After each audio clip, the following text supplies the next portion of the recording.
लंबे समय से विवाद में चल रहे वक्फ संशोधन बिल को कल संसद में पारित कराने के लिए पेश किया जाएगा। आज हुई बिजनेस एडवाइजरी कमेटी की बैठक में ये फैसला लिया गया। पहले लोकसभा में और फिर राज्यसभा में इस बिल को पारित कराने के लिए लाया जाएगा, लेकिन इस बिल को लेकर अभी से घमासान मचा हुआ है। पूरी खबर जानने के लिए चलते हैं लक्ष्मण रॉय के पास। लक्ष्मण जी, बताइए, सरकार फाइनली तय कर लिया है कि इस बिल को इस तरह से ही पारित करवाया जाएगा। क्या है रणनीति और कितना संभव है इसे पारित कराना? देखिए, दरअसल सरकार ने तो ये तय कर लिया है कि इस बिल को संसद के इसी सत्र में पारित कराया जाएगा, लेकिन विपक्षी पार्टियां भी इस पूरी कोशिश में हैं कि इस बिल को पारित कराने की सरकार की कोशिश को नाकाम किया जाए या फिर नाकाम करते हुए पूरी तरह से दिखे विपक्षी पार्टियां, और इसको लेकर के दोनों तरफ से पूरी कोशिश की जा रही है। आज बिजनेस एडवाइजरी कमेटी की जब बैठक हुई, वहां पर सरकार ने जब ये तय किया कि कल क्वेश्चन आवर के बाद लोकसभा में 8 घंटे के लिए इस बिल पर चर्चा किया जाएगा, इस बिल को रखा जाएगा और कल ही लोकसभा में पारित कराया जाएगा, तो चर्चा के दौरान ही विपक्षी पार्टियां उस बैठक से बाहर निकल गई, बैठक का बहिष्कार कर दिया। हालांकि सरकार ने यह तय तो कर दिया कि कल लोकसभा में और फिर लोकसभा से पारित होने के बाद राज्यसभा में इस बिल को पारित कराया जाएगा, यानी संसद के इसी सत्र में इस बिल को पारित कराया जाएगा दोनों सदनों से।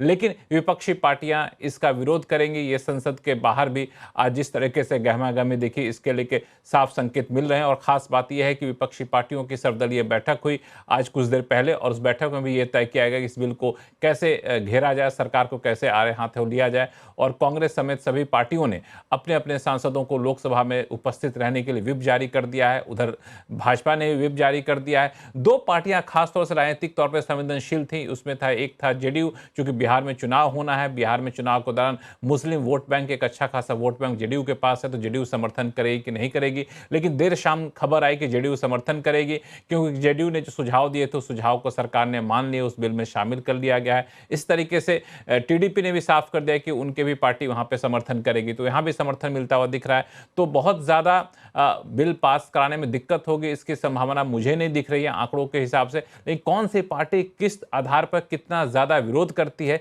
कितना ज्यादा समर्थन करती है, ये काफी ज्यादा महत्वपूर्ण होगा देखना, क्योंकि ये अपने अपने वोट बैंक को साधने की कोशिश होगी। अभी कुछ मिनटों पहले आपने देखा होगा कि महाराष्ट्र के मुख्यमंत्री ने ट्वीट करके कहा कि देखना होगा कि बाला साहब ठाकरे की विरासत को आगे बढ़ाते हुए क्या उद्धव गुट जो है इस बिल का समर्थन करती है क्या। तो इस तरीके की राजनीति यहां पे चलती रहेगी, तो अगले 48 घंटे काफी अहम रहने वाले हैं। बहुत बहुत शुक्रिया लक्ष्मण जी। और बढ़ते हैं आगे। संसदीय कार्य मंत्री किरेन रिजिजू ने कहा है कि चर्चा में हर पार्टी को बोलने का समय मिलेगा।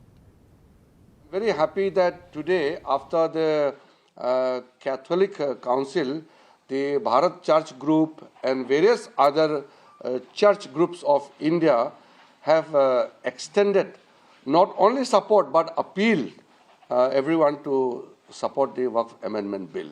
Similarly, various other groups are also making a request. अगर बिल में बोलने के लिए कुछ नहीं है तो बहाना बना करके, टाइम का बिजनेस एडवाइजरी कमेटी का बहाना बना करके वॉकआउट करने का ये सब मत कीजिए। जो समय तय किया गया है खुलकर बोलिए। तो वक्फ बिल को लेकर दिल्ली में हलचल तेज है। इस बीच वक्फ बिल पर अखिलेश यादव का बयान भी आ गया। उन्होंने कहा है कि हम वक्फ बिल के खिलाफ हैं, बीजेपी हर जगह हस्तक्षेप करना चाहती है। वक्फ बोर्ड के खिलाफ हैं हम लोग, इसलिए खिलाफ हैं क्योंकि भारतीय जनता पार्टी हर जगह हस्तक्षेप करना चाहती है। भारतीय जनता पार्टी हर जगह अपना कंट्रोल चाहती है। वक्फ बोर्ड के खिलाफ हैं हम लोग, इसलिए खिलाफ हैं क्योंकि भारतीय जनता पार्टी हर जगह हस्तक्षेप करना चाहती है। भारतीय जनता पार्टी हर जगह अपना कंट्रोल चाहती है। AIMIM के अध्यक्ष असदुद्दीन ओवैसी ने केंद्र सरकार पर निशाना साधा है और वक्फ बिल को बर्बाद बिल बताया है।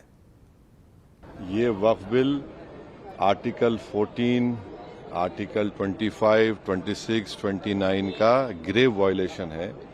ये वक्फ बिल नहीं है बल्कि ये वक्फ बर्बाद बिल है ये। और अगर चंद्रबाबू नायडू, नीतीश कुमार, चिराग पासवान, जयंत चौधरी इसकी तायीद करेंगे तो वो अपने पॉलिटिकल रीजंस की वजह से या जो भी उनके है नैरो रीजन तायीद कर रहे हैं नरेंद्र मोदी सरकार की, ये बात साबित हो जाएगी कि वो मुसलमानों की मस्जिदों को, दरगाहों को, खानखाहों को, इवैक्यू वक्फ प्रॉपर्टीज को और लिमिटेशन एक्ट अप्लाई करेंगे तो एनक्रोचर्स को रिवॉर्ड करेगी। तो वो उसकी ये सपोर्ट कर रहे हैं। तो वफ पर क्यों घमासान मचा है? आवाज अड्डा में आज इसी पर होगी बड़ी चर्चा। वफ पर सियासत 7:57 पर जरूर जुड़िए। अगर आप शराब पीकर बीमार पड़े हैं तो insurance company health insurance claim reject कर सकती है। जी हां, हेल्थ क्लेम में एक मामले की सुनवाई करते हुए सुप्रीम कोर्ट ने रूलिंग दी है कि अगर शराब पीने की आदत को इंश्योरेंस कंपनी के सामने डिस्क्लोज नहीं किया गया है तो ऐसी सूरत में इंश्योरेंस कंपनी को अधिकार है कि वो मरीज का हेल्थ इंश्योरेंस क्लेम रिजेक्ट कर दे। डिटेल लेते हैं आलोक प्रियदर्शी से। बताएं आलोक, क्या है पूरा मामला?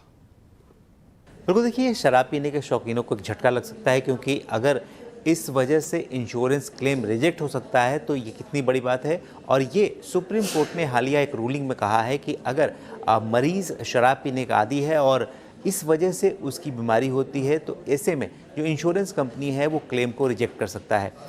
इसके अलावा ये भी कहा गया है कि अगर शराब पीने की वजह से या किसी भी मरीज़ की अपनी आदतों की वजह से कोई बीमारी होती है, ऐसी सूरत में जो इंश्योरेंस कंपनी भी क्लेम रिजेक्ट कर सकती है। तो कुल मिलाकर ये एक बड़ा फैसला है और इसमें कहें तो जो मरीज़ है अगर इस तरह की आदत है और ख़ास तौर से इंश्योरेंस कंपनी इंश्योरेंस की पॉलिसी लेते वक्त अगर कोई आपने फॉर्म भरा है उसमें नॉन डिस्क्लोज़र है और उसमें डिस्क्लोज़ नहीं किया अपनी आदतों के बारे में कि आप शराब पीते हैं या कोई और इस तरह की चीज़ों का सेवन करते हैं, तो ऐसे में ये एक अपने आप में बड़ा मुद्दा हो जाता है जब इंश्योरेंस कंपनी आपके क्लेम को रिजेक्ट कर देती हैं। और आज यानी 1 अप्रैल से देश भर में कई तरह के बदलाव लागू हो गए हैं। कुछ सस्ता होगा तो कुछ महंगा भी हो जाएगा। नियमों में कौन कौन से बदलाव हो रहे हैं जिनसे आप लोगों की रोजमर्रा की जिंदगी का पर होगा असर, बता रहे हैं आलोक प्रियदर्शी। नए वित्त वर्ष का पहला दिन है यानी कि 1 अप्रैल, और जो आज से जो सबसे बड़ा खुशनुमा बदलाव हो रहा है वो हो रहा है इनकम टैक्स के मोर्चे पर। जी हाँ, इस साल आप जितनी भी कमाई करेंगे उस पर आपको 1,10,000 रुपये तक कम टैक्स चुकाना पड़ेगा। हाल में सरकार ने जो बजट में ऐलान किया था उसमें 7 लाख रुपए से जो एग्जम्पशन लिमिट है बढ़ाकर 12 लाख रुपए कर दी थी, यानी 12 लाख रुपए तक की कमाई पर कोई टैक्स नहीं लगेगा। जो दूसरा आज बड़ा बदलाव हो रहा है वो हो रहा है टीडीएस के मोर्चे पर, यानी कि टैक्स डिडक्टेड एट सोर्स के मोर्चे पर। यहां पर जो सीनियर सिटीजन है अगर वो इंटरेस्ट इनकम यानी ब्याज से कमाई करते हैं तो वो जो पहली कटौती उनको 50,000 रुपये करानी पड़ती थी, अब उसकी लिमिट को बढ़ाकर 1 लाख रुपए कर दिया गया है। वही कॉमन मैन यानी आम लोगों के लिए लिमिट को बढ़ाकर 40,000 रुपये से 50,000 रुपये कर दिया गया है। अगर बात करें रेंटल इनकम की तो रेंटल इनकम पर भी जो टीडीएस की कटौती की लिमिट है उसको बढ़ाकर 2,40,000 रुपये से 6 लाख रुपये कर दिया गया है। तो ये बड़ी राहत है। अब जो बड़ी राहत है वो है टीसीएस यानी टैक्स कलेक्टेड एट सोर्स के मोर्चे पर।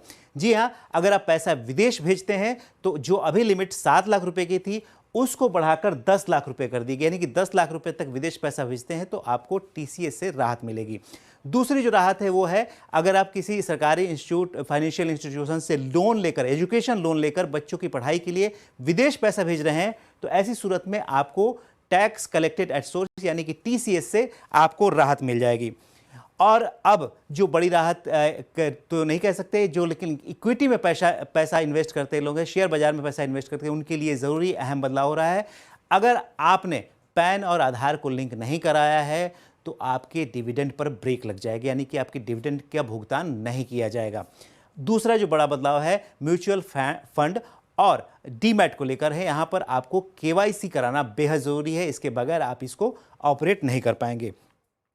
अब बात करें सरकारी कर्मचारियों के लिए तो 2004 के बाद जितने भी नियुक्त हुए सरकारी कर्मचारी हैं उनके लिए आज से एक नया पेंशन का ऑप्शन यूनिफाइड पेंशन सिस्टम का विकल्प खुल गया है। जी हाँ, अब वो नए पेंशन स्कीम में शिफ्ट हो सकते हैं और सबसे बड़ा फायदा इस स्कीम का यही है कि आप रिटायरमेंट के वक्त जितनी भी आपकी सैलरी होगी उसका 50% आपको गारंटीड पेंशन मिलेगा, साथ ही इनकम इन्फ्लेशन का बेनिफिट भी मिलेगा और साथ ही अगर 10 साल तक आपने अगर नौकरी कंटिन्यू कर ली तो आपको मिनिमम 10,000 रुपये तक पेंशन जरूर मिलेगा। तो ये यूपीएस के मोर्चे पर बदलाव हो रहा है। इसके बाद अगर बात करें तो नेशनल हाईवे पर अगर आप गाड़ी चला रहे हैं तो वहां पर आपको ज़्यादा पैसा चुकाना पड़ेगा, 3% ज़्यादा आपको टोल लगेगा।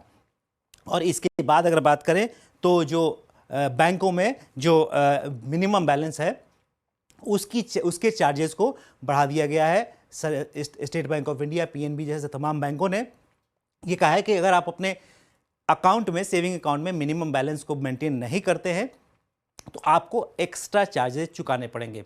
वहीं एटीएम की विड्रॉल लिमिट को भी जो बढ़ा दी गई है, वहाँ पे भी चार्जेस बढ़ाए गए हैं। 3 बार से ज़्यादा अगर दूसरे बैंक के एटीएम से विड्रॉ करते हैं तो 20 रुपये से 25 रुपये आपको ज़्यादा चुकाने पड़ेंगे एज ए चार्जेस। और साथ में जो आखिरी बदलाव है वो जीएसटी के मोर्चे पर है। अगर आप 7,500 रुपये से ज़्यादा के रूम रेंट वाले होटल के रेस्टोरेंट में खाना खाते हैं तो आपको 18% जीएसटी चुकाना पड़ेगा। तो ये कुछ अच्छे और कुछ एक तरह से कहे जेब पर भारी पड़ने वाले बदलाव ये 1 अप्रैल से लागू हो रहे हैं। और कुछ इसी तरीके से बदलाव मुंबई और महाराष्ट्र में। मुंबई समेत पूरे महाराष्ट्र में प्रॉपर्टी रजिस्ट्रेशन महंगा हो गया है। सरकार ने रेडी रेकनर रेट बढ़ा दिया है। बीएमसी ने वेस्ट मैनेजमेंट और खुले में गंदगी को लेकर जुर्माना बढ़ाने का भी प्रस्ताव रखा है। क्या है नए बदलाव, और बता रहे हैं विपिन भट्ट। आप मुंबई में रहते तो ये शहर अब आपके लिए महंगा हो गया है। 1 अप्रैल से कुछ ऐसे बदलाव हुए हैं कि अब आपकी जेब थोड़ी ज़्यादा ढीली होगी। अलग अलग फ्रंट पे बदलाव हुए हैं। सबसे पहले वो बता दें जो प्रॉपर्टी में हुआ है, तो प्रॉपर्टी में रेडी रेकनर का रेट बढ़ा दिया गया है।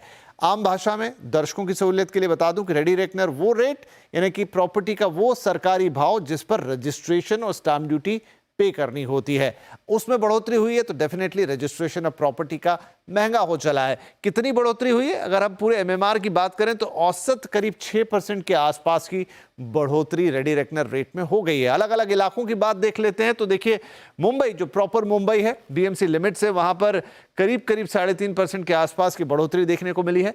ठाणे में ये बढ़ोतरी काफी ज्यादा है, 0.8% के आसपास, और नवी मुंबई में ये 0.7% के आसपास। ये फिगर मुंबई में इसलिए आपको थोड़ा छोटा दिख रहा है क्योंकि यहां पर प्रॉपर्टी के रेट्स ऑलरेडी बहुत ज्यादा हैं, इसलिए इसको उतना नहीं जितना ठाणे और नवी मुंबई में, इसलिए वहां पर बढ़ोतरी ज्यादा दिखाई दे रही है। दूसरी चीज जिसमें अब आपको ज्यादा पैसे देने होंगे वो है साफ सफाई। उसके दोनों सिरे हैं। गंदा करेंगे तो भी ज्यादा पैसे देने पड़ेंगे जुर्माने के तौर पर, और सफाई की चीज में आपको आगे बढ़ाता हूं। लेकिन फिलहाल घर के बाहर कचरा रखना जो पहले 200 रुपए का फाइन था वो हो गया है 500 रुपए का। खुले में नहाना 100 रुपए की जगह अब 300 रुपए का आपको जुर्माना देना होगा। खुले में यूरिनेशन, ये खराब बात है, हम सब जानते हैं, लेकिन फिर भी बहुत सारे लोग बाज नहीं आते, इसलिए 200 की जगह 500 रुपए का फाइन लगेगा अगर आप खुले में यूरिनेशन करते हुए पकड़े गए। खुले में थूकना, स्पिटिंग, यहां पर जरूर कम बढ़ोतरी हुई है। 200 से सिर्फ 250 किया, इसको बढ़ा के 500 करना चाहिए था। बहुत खराब आदत होती है लोगों की थूकने की, पान गुटखा या वैसे भी। खुले में बर्तन धोना, कपड़े धोना 200 से 300 रुपए। पेट्स ने अगर आपकी गंदगी की है तो फिर 500 की जगह अब 1000 रुपए का फाइन देना होगा। एक बड़ा इशू भी है मुंबई शहर में, काफी लोग इसके पक्ष और विपक्ष में रहते हैं, लेकिन यहां पर 500 से 1000 रुपए अब हो गया फाइन। लेकिन जो दूसरी साइड है, अब क्लीनिंग के चार्जेस आ गए हैं मुंबई के अंदर, और वो कौन लेगा? वो लेगी यहाँ की म्युनिसिपल कॉर्पोरेशन यानी बीएमसी। वेस्ट मैनेजमेंट के लिए अब एक फीस लगेगी, और ये फीस है 100 रुपए से लेकर 7,500 रुपए तक महीने का चार्ज। अलग अलग जगहों पे अलग अलग चार्ज लगने वाला है। सबसे पहले आम लोगों के लिए, घर बार वाले लोगों के लिए, उनकी सोसाइटी है, इंडिविजुअल हाउसेस के लिए 50 वर्ग मीटर से ज्यादा के मकान पर या उतने तक पे 100 रुपए, 300 वर्ग मीटर तक के मकान पर 500 रुपए, और 300 वर्ग मीटर से ज्यादा का जो मकान का एरिया है उस पर 1000 रुपए का मंथली अब क्लीनिंग चार्ज देना होगा, जो कचरा बीएमसी आपके घर से इकट्ठा करती है। इसके अलावा जो कमर्शियल स्टैब्लिशमेंट है, मसलन दुकान, ढाबा, कॉफी शॉप, यहाँ 500 रुपए। हॉस्टल अगर है तो 750 रुपए, और गेस्ट हाउस है तो वहां कचरा ले जाने के लिए बीएमसी हर महीने 2000 रुपए चार्ज करेगी। एट लास्ट होटल्स पे सबसे ज्यादा बाहर आएगा, वहां से कचरा भी काफी निकलता है, वेस्टेज काफी निकलता है। आम सामान्य होटल के लिए 1500 रुपए का चार्ज है। 3 स्टार होटल अगर है तो 2500 रुपए बीएमसी चार्ज करेगी, और उससे ऊपर की कैटेगरी वाले होटल्स के लिए 7500 रुपए का मंथली चार्ज है। तो आपने अब अगर गंदा किया मुंबई को तो भी ज्यादा चार्ज देना होगा एज अ फाइन, और साफ सफाई, इसे साफ रखने के लिए भी अब आपको यहां पर क्लीनिंग फीस लगने वाली है। और नए फाइनेंशियल ईयर के पहले दिन बाजार में काफी सुस्ती देखने को मिली। सेंसेक्स निफ्टी भारी गिरावट के साथ बंद हुए हैं। निफ्टी 354 पॉइंट गिरा है, सेंसेक्स 1390 पॉइंट फिसलकर बंद हुआ है। मिड कैप इंडेक्स में करीब 1% तक की गिरावट रही है। बैंक निफ्टी के हाल भी काफ़ी खस्ता रहे। मार्केट का अपडेट लेते हैं यतीन मोता से। बताइए यतीन, आज कहाँ रहा एक्शन? तो नए वित्त वर्ष की जो शुरुआत रही थोड़ी खस्ता रही। इनफैक्ट ट्रम्प के टैरिफ के खतरे के चलते थोड़े बहुत बाजार में आपको मिक्स्ड फ्लोज आते हुए नजर पड़े, जिसके कारण बाजार में थोड़ी बहुत प्रॉफिट टेकिंग थी। अगर हम गेनिंग सेक्टर्स की बात करें और स्टॉक्स की बात करें तो बैंकिंग में इंडसइंड बैंक लगभग 5.5% की तेजी के साथ आज बंद होता हुआ नजर पड़ा। इसके साथ ट्रेंड, जियो फाइनेंशियल सर्विसेज और बजाज ऑटो जैसे काउंटर्स में अच्छी खासी खरीदारी दिखी। स्पेसिफिकली अगर निफ्टी 50 लूजर्स की बात करें तो आईटी फार्मा शेयरों में बिकवाली का माहौल था। तो एचसीएल टेक्नोलॉजीज अगर आप देखें या दूसरे आईटी स्टॉक्स देखें तो यहाँ एक डाउन ट्रेंड था। बीएल, बजाज फिनसर्व और एचडीएफसी बैंक जैसे काउंटर्स में भी आपको बिकवाली भारी आती हुई नजर पड़ी। मिड कैप गेनर्स की बात करें तो वोडाफोन आइडिया आज 20% सरकार से राहत मिलने के बाद आपको एक स्टॉक में मूव आता हुआ नजर पड़ा और उसी तर्ज पे इंडस टावर में भी आपको अच्छी खासी खरीदारी दिखी। आईडीएफसी, फर्स्ट बैंक और हुडको जैसे काउंटर्स में भी खरीदारी थी। फ्लिप साइड पे अगर आप देखें तो बहुत सारे मिड कैप्स में आज बिकवाली हावी थी। तो वोल्टास में लगभग 8% का इंट्राडे डाउनटिक, आईटी शेयर्स में से पर्सिस्टेंट सिस्टम्स में 6% की डिक्लाइन और कोफोज में 4% की, और इसी तर्ज पे पीबी फिनटेक में भी बिकवाली का माहौल रहा। वित्त वर्ष 2024-25 रेलवे के लिए आर्थिक तौर पर बढ़िया साबित हुआ है। सूत्रों से मिली एक्सक्लूसिव जानकारी के मुताबिक जहां एक तरफ पैसेंजर और फ्रेट से आमदनी बढ़ी है, दूसरी तरफ वैगन्स और लोकोमोटिव्स का रिकॉर्ड प्रोडक्शन भी देखने को मिला है। पूरा ब्यौरा लेते हैं दीपाली नंदा से।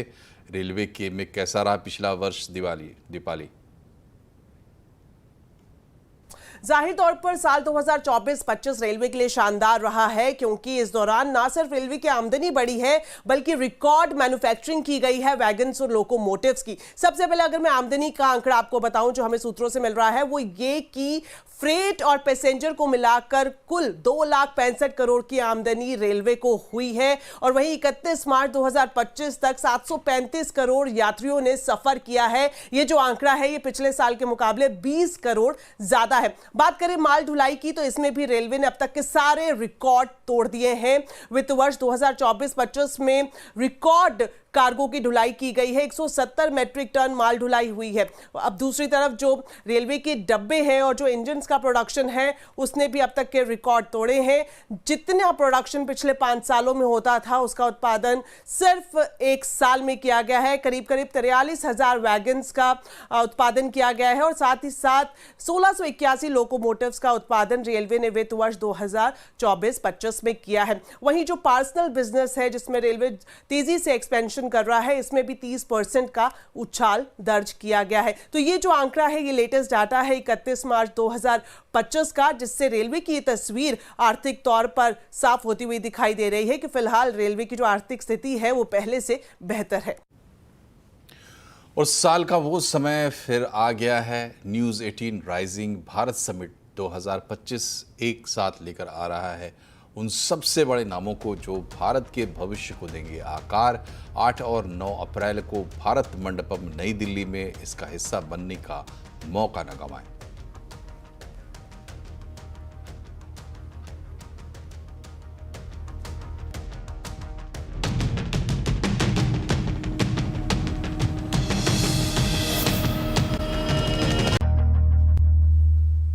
ब्रेक के बाद एक बार फिर से आपका स्वागत है। अगर आपके पास पहले से कुछ पेंडिंग ट्रैफिक चालान है तो अब आपको काफ़ी महंगा पड़ सकता है। सरकार कुछ ऐसे नियम लाने वाली है जिसके तहत समय से चालान जमा नहीं करने वालों का ड्राइविंग लाइसेंस तक जब्त हो सकता है।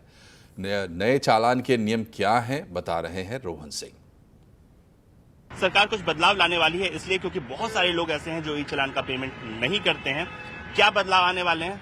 सबसे पहला बदलाव, अगर आपने 3 महीने तक ई चालान का पेमेंट नहीं किया तो आपका ड्राइविंग लाइसेंस सस्पेंड हो सकता है और वो तभी बहाल होगा जब आप ये पेमेंट करेंगे। दूसरा बड़ा बदलाव, अगर आपने पिछले 1 साल में 2 बार से ज्यादा ई चालान का पेमेंट नहीं किया है, पेंडिंग है, तो इसे लिंक किया जाएगा आपकी जो आप इंश्योरेंस देते हैं गाड़ी का, उसके प्रीमियम पे आपको ज्यादा महंगा प्रीमियम देना पड़ सकता है। और तीसरी चीज, अगर एक साल में आपके 3 से ज्यादा ई चालान है जो पेंडिंग है, जिसका पेमेंट नहीं हुआ है, तो आपका ड्राइविंग लाइसेंस जब्त भी किया जा सकता है। ये कुछ प्रस्ताव है जिस पे सरकार काम कर रही है। ऐसा करना क्यों पड़ा? क्योंकि आंकड़ों के मुताबिक करीब 40% लोग ही ई चालान का पेमेंट करते हैं। इस साल की बात करें 2025 की, करीब 40,000 करोड़ के ई चालान अब तक इशू हुए हैं। इसमें पेमेंट कितने लोगों ने किया? सिर्फ 16,000 करोड़ का जो ई चालान है वो पेमेंट हुआ है। यानी कि लगभग 40% लोग ही इसका पेमेंट कर रहे हैं, 60% नहीं कर रहे हैं। इस तरह की चीजें नहीं हो, इसलिए ये बदलाव किए जाने वाले हैं। तो अगर आपके पास भी कुछ पेंडिंग ई चालान है तो इसे जल्द से जल्द जमा कर दें, नहीं तो आने वाले समय में ये काफी महंगा पड़ने जा रहा है। रोहन सिंह, दिल्ली।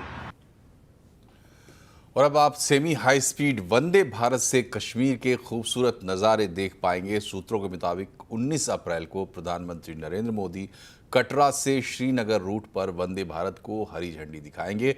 इस वंदे भारत में क्या अलग है, क्या खास है, साथ ही कैसे वंदे भारत घाटी में रेल कनेक्टिविटी के लिए मील का पत्थर साबित होगी, देखिए स्पेशल रिपोर्ट।